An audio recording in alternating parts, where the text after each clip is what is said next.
The living dead, Foyle muttered. He decelerated, put Sigurd Magnusson down, and switched on the retinal light in his eyes, trying to pierce the womb glow. It was midnight above ground. It was permanent midnight down in the catacombs. Sigurd Magnusson was broadcasting terror and anguish with such a telepathic bray that Foyle was forced to shake the child again. "Shut up," he whispered. "You can't wake these dead. Now find me Lindsay Joyce."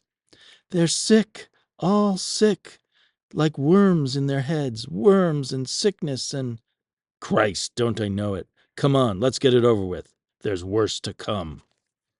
Greetings, my book-obsessed friends, perhaps my science fiction-obsessed friends. I am doing my Rocket Summer Week 3, about a month late now. Um, Vacation, I started this project late, and then vacations have gotten in the way where I thought I would get more reading done on the vacation than I did. Family, busy stuff in the summer. Summers are probably a bad time to try to jump on to one of these things, but I wanted to anyway because I love science fiction. So this week 3 is to read science fiction from the decade of the 1950s. So, and I thought I would read even more, but I read a good number of 1950s stories from the Science Fiction Hall of Fame, Volume 1, and I read the novel The Star's My Destination by Alfred Bester with this kind of hideous cover. I also listened to part of the audiobook, so I did both audiobook and reading in text on an intermingled.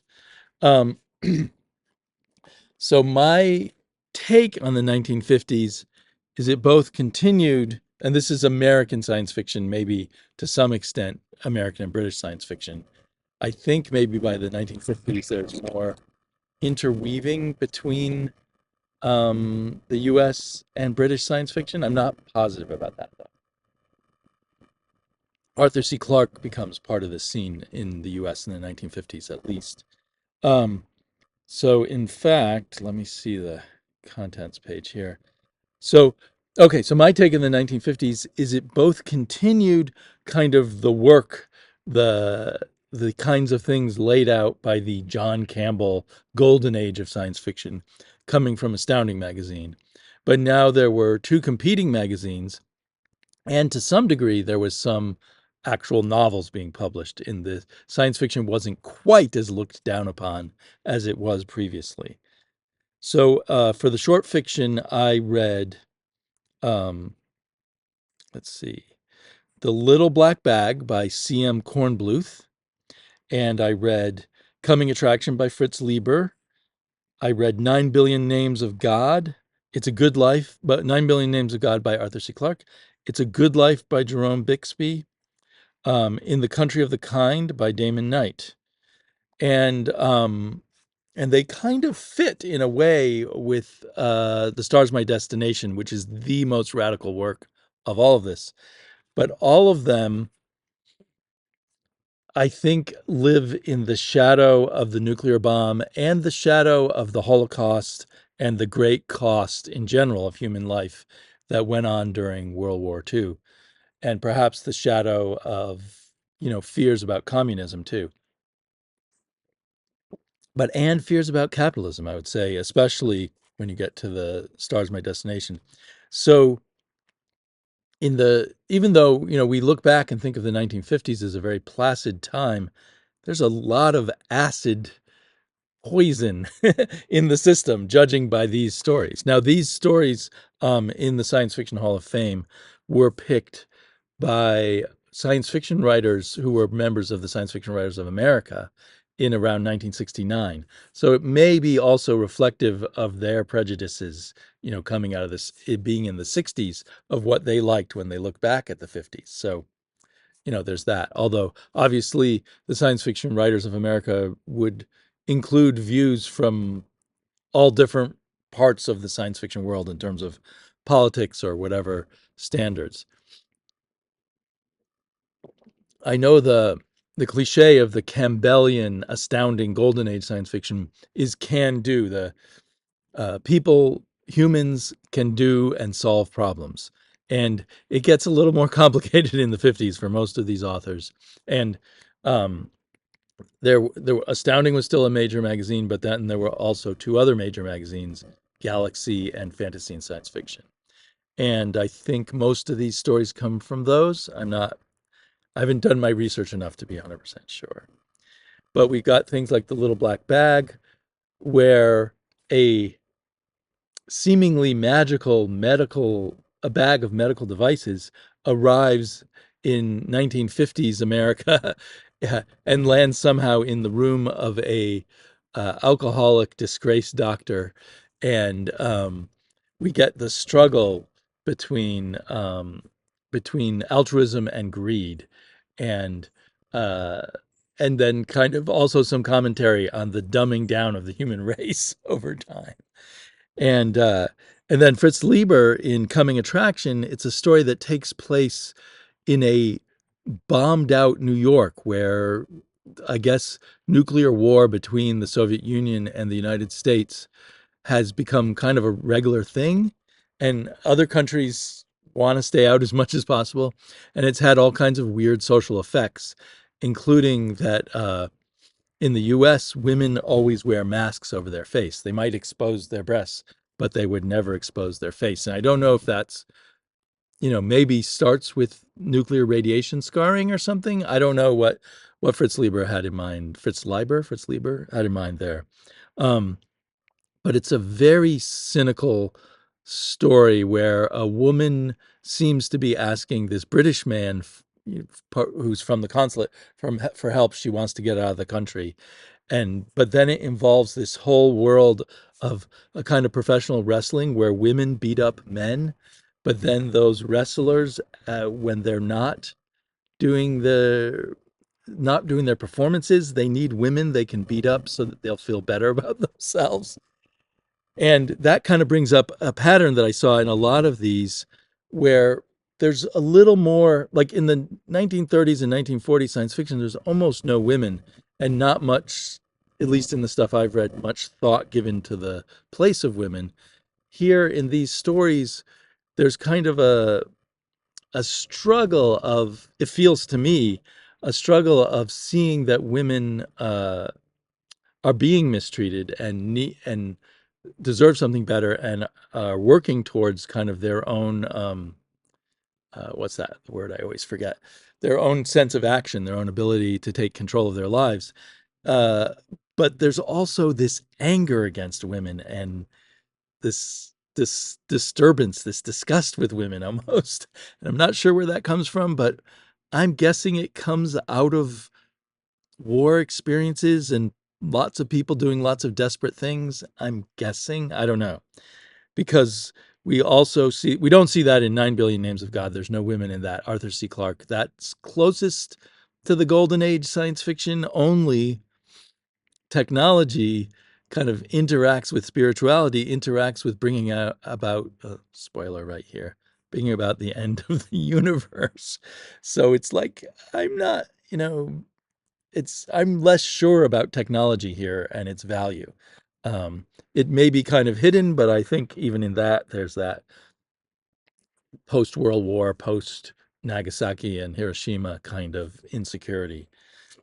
In The Country of the Kind by Damon Knight has this sort of monstrous human being in the midst of this utopian future society. And let's see, there's some others I read. In A Good Life by Jerome Bixby, there's a monstrous mutant who's taken over this old-fashioned, folksy country town, and everybody. He's even perhaps removed them from the rest of reality, and he can do anything. They tried to kill him when he was born, and that's so. It turns out, I'm spoiling a lot here. So uh, if you want to read It's a Good Life by Jerome Bixby, skip ahead a few seconds here, or a minute or so. But it, it's it's your children turning against you, and I guess, but it's this fear of uh, the nuclear radiation and mutations and stuff like that, not going in a good way. Like in the Campbellian, I guess I didn't end up spoiling it that much anyway. I was about to give away a huge thing, but in the Campbellian universe, a mutant is a good superior being ultimately. But here, a mutant, as powerful as it is a horror. It's just a total horror show. Um, Another thought I had while reading all of these is that in the earlier science fiction, you kind of feel the shadow of the idealized small town America. And if you think about the 20th century, it's it's a movement to urban and suburban life, away from the country, away from the small town. And so that small town as an ideal, and the small town kind of folksy thinking, like in Robert Heinlein and stuff, uh, predominated in the earlier decades, and now it's being supplanted. And when it does show up, it's kind of under a horrific strain, or is, you know, terrorized or something. And I suspect that by the 60s, that whole, old fashioned folksy rural ideal is wiped out, I'm guessing, because it's nearly wiped out here. But you see the shadow of it kind of in the Damon Knight and the Jerome Bixby story. Um, yeah, and so those are the threads that I get. And then I want to try to talk about The Star's My Destination by Alfred Bester, a really hard novel to talk about, I think. And I think that's why it's not as famous as it should be, because, and this cover, I'm sorry, this cover is hideous. Because I think it's an absolute masterpiece. I think this is one of the best novels I've read this year, probably the best novel I've read this year. And it was a reread for me. I must have read it when I was 20, and I'm now 63, and I just didn't remember a whole lot about it. I remembered the jaunting, which is that they discover that almost all human beings have the ability and power to teleport themselves. Um, and it's told in the most brutal way of all the deaths that happened before people sort of learned how to do it. Um, but then there's just layer upon layer upon layer of, if this goes on, this is the horrifying society I think it will produce. And there's so many different things going on. I can totally see why this is the book that inspired cyberpunk, that inspired writers like Samuel Delany, perhaps, some of the better Robert Silverberg work, Roger Zelazny, a bunch of other people. Like, this feels like the lodestone, but it contains within it all kinds of pieces of science fiction history, just amped up, thought out even further, and pushed in their negative in negative directions. And yet it's, I don't know, it's so good that it uplifts you in a weird way to read it. I think it excites you about science fiction, or excites me about science fiction. And it's probably it's extremely anti-corporate, although the corporations become kind of like royalty, which seems like a possible kind of thing. It was kind of funny seeing names of a lot of corporations that really aren't a big deal or aren't around at all anymore. First one that pops into my mind is RCA, but there's some others. Even the names of the characters in here just really sung to me. Prestane and Gisela. What was Gisella's last name? I'm sorry, now I can't remember it. Gullyfoyle is the main character. Um, it just has so much energy, and it takes that pulp feeling of ever heightening cliffhangers, ever heightening just tension, and uses it in what feels like a new way, or in a way that brings out something in it that you hadn't noticed before. So yeah, and one of the themes kind of for me is the way science fiction builds on itself. And so my plan for the final week, which I may not get to for another week and a half, because we're going on another little family vacation, we'll see how much reading I get done, is to read Dune Messiah, which was published in, I think 1968 or 1969, the second Dune book. And um, I feel like all of these great science fiction books contain a huge amount of the science fiction past in them, but recontextualize them and push them off into a new direction. So anyway, I had a lot of fun looking. I wanted to spend a couple of months looking into 1950s science fiction, and maybe I will circle back to it. There's always so much to read.